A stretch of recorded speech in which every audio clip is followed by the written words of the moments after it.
Donc tu as faim, mais tu n'as pas franchement envie de faire un repas entrée, plat, dessert. Que dirais-tu de nouilles instantanées à la place? À l'au bout, ton ventre gargouille, mais il y a un problème.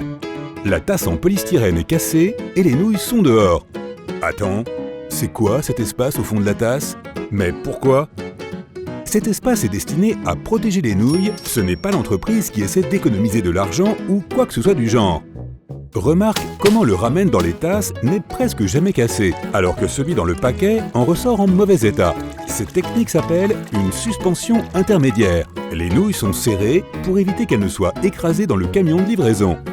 Ce n'est pas seulement pour que les nouilles paraissent belles et longues, il s'agit aussi de faire en sorte que ces savoureuses nouilles soient plus tendres et plus régulières. La laine du matin n'est pas la meilleure. Heureusement, il y a un moyen facile de s'en débarrasser. Évidemment, tout le monde pense que le bain de bouche a été inventé pour se laver la bouche. Eh bien non, le bain de bouche a été inventé à l'origine et vendu comme nettoyant pour les sols. Il a été vendu aux hôpitaux comme antiseptique pendant des années, mais il n'a jamais vraiment réussi à décoller. Un génie du marketing l'a rebaptisé bain de bouche. Le reste est de l'histoire fraîche et mentholée.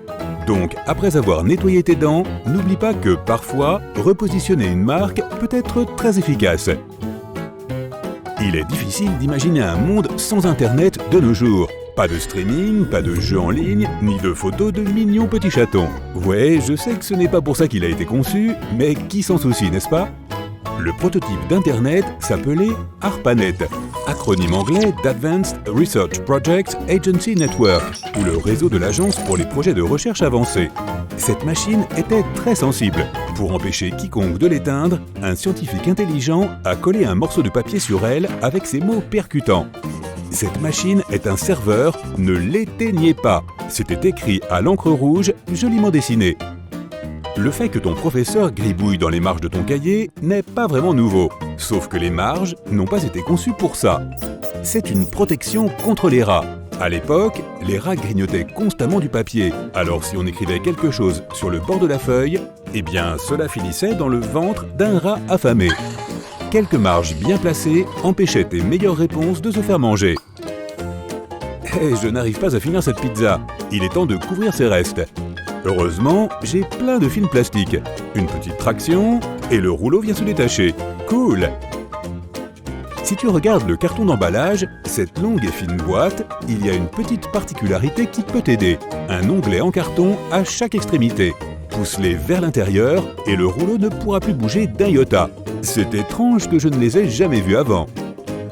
C'est l'heure du déjeuner. Je me sens comme un California Roll aujourd'hui. Algues, riz, concombre, avocat et chair de crabe. Ou alors c'est... En fait, c'est de la chair de crabe d'imitation. C'est en gros du poisson blanc bon marché mélangé à du sucre. Le mélange de poissons est ensuite chauffé et mis en forme. C'est délicieux. C'est peut-être la raison pour laquelle on l'appelle le hot dog de la mer. Non, je viens juste d'inventer ça. Ton micro-ondes a un secret que nous avons tous vu, mais auquel nous n'avons jamais prêté attention. Ce filet noir que tu vois sur la porte est une cage de Faraday. Elle empêche l'énergie électromagnétique, ou les micro-ondes, de s'échapper et de te faire cuire en même temps. C'est comme ça qu'il réchauffe la nourriture si rapidement. Chaque micro-ondes doit en avoir un, et ils sont tous de qualité différente. Cette cage de Faraday peut même arrêter les signaux de ton téléphone, ce qui est certainement utile. Et tu n'as pas besoin que ton popcorn s'arrête de gonfler pour pouvoir prendre un appel, n'est-ce pas? Pour cela, le mode avion est bien plus simple à gérer. Tu as déjà passé un test de QI et réalisé que tu avais le niveau d'intelligence d'Einstein? Non? Moi non plus. Le QI médian n'est pas de 100. Et il y a très peu de preuves qu'Einstein ait jamais passé le test. Au début, la plupart des gens pensaient que les tests étaient trop vagues pour servir à quoi que ce soit. Ce test a été conçu pour les enfants qui avaient besoin d'aide pour leurs études. Plus tard, ils ont réalisé qu'il pouvait être adapté pour mesurer l'intelligence. Mais à l'origine, il ne visait pas ce but. Et tu n'as jamais fait éclater du papier bulle? Non? Tu rates quelque chose. Et bien sûr, tu l'as deviné, il n'a jamais été conçu pour être éclaté ou utilisé comme nous le faisons aujourd'hui. Il a été inventé comme nouveau papier peint texturé. C'est en scellant 2 rideaux de douche ensemble qu'ils ont créé les premières bulles. L'idée n'a manifestement jamais vraiment trouvé son public.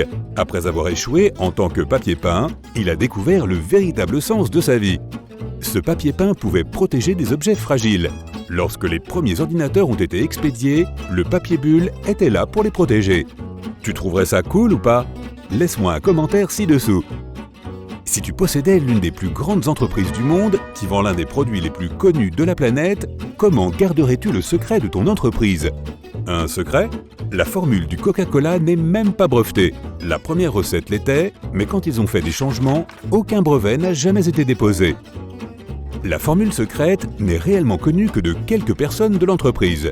Cela dit, même le rival de Coca-Cola ne veut pas de cette recette.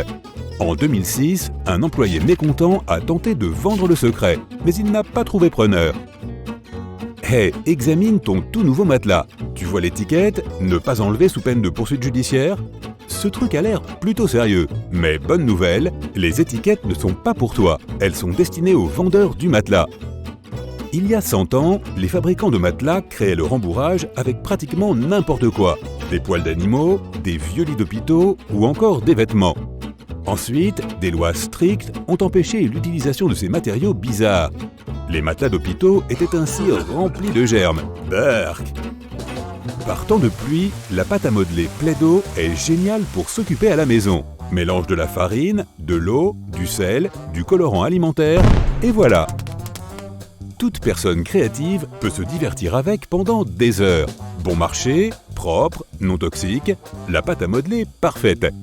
Mais elle n'a jamais été conçue pour ça. Ce produit était à l'origine destiné à nettoyer les murs dans les années 30. C'est parce que les gens ont commencé à devenir fous du papier peint sur lequel on ne pouvait pas utiliser de l'eau et du savon. Finalement, Play-Doh s'est cherché de nouvelles fonctions et a vraiment bien réussi. Bon, est-ce que tu as déjà fini une sucette et remarqué un trou dans le petit bâton? Ce trou n'est pas seulement décoratif.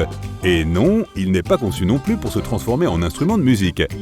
Il est là pour empêcher cette délicieuse friandise sucrée de tomber. Quand le bonbon est encore chaud, il est versé dans un moule. Le bonbon coule dans le trou et en durcissant, il crée un ancrage. Tu n'aimes pas les sucettes? Et pourquoi pas de bons vieux oursons américains en gomme? Malheureusement, ils ne sont pas du tout américains, ils sont allemands. Une société allemande a commencé à les fabriquer en 1922. Le nom d'origine était Gummi quelque chose. Bref, ils se sont inspirés de vrais oursons dansant dans des spectacles. Ces délices ont fini par faire le tour du monde. T'es-tu déjà demandé à quoi servaient ces petites bosses sur les touches F et J de ton clavier? Ces petites saillies ont pour but d'aider tes index à être au meilleur endroit possible pour taper à la vitesse de l'éclair. Garde tes doigts sur les touches F et J, cela te permettra d'atteindre plus facilement toutes les touches, surtout si tu ne regardes pas le clavier. Aujourd'hui, tout le monde adore les Slinky. Si tu en as déjà vu un se dandiner en descendant les escaliers avec une musique groovy en fond sonore, bravo, tu es vraiment un fan de YouTube. Il a eu un succès fou dès qu'il est sorti, ce qui est dingue car en fait, il n'a jamais été conçu comme un jouet du tout. C'est un ressort. Il a été initialement prévu pour stabiliser les dispositifs nautiques sensibles des navires. Pas du tout une fonction divertissante donc. Et pourtant, un jour, l'un d'eux est tombé d'une table et a dansé jusque dans nos cœurs. Après de nombreuses expériences, le nouveau Slinky amélioré est né. Donnons une médaille à cette équipe de scientifiques. La petite poche de ton jean n'a pas été conçue pour accueillir de la monnaie ou des clés. Elle a été créée à l'origine pour que tu puisses y ranger ta montre de poche. Tu n'as pas de montre à gousset? Comment est-ce possible? Elle faisait fureur dans les années 1890. Mais ce n'est pas tout ce qui rend ton vieux jean intéressant. Regarde autour des poches, tu verras des rivets qui dépassent. Non, ce n'est pas un vestige de la mode du passé. Ces rivets jouent un rôle très important. Ils permettent de protéger les zones sensibles des jeans les plus usés. À l'époque, la plupart des gens portaient des jeans pour effectuer des travaux manuels pénibles, donc ils devaient être résistants. Si aujourd'hui ces hommes te voyaient payer $100 pour un jean déchiré, ils s'évanouiraient probablement sous le choc.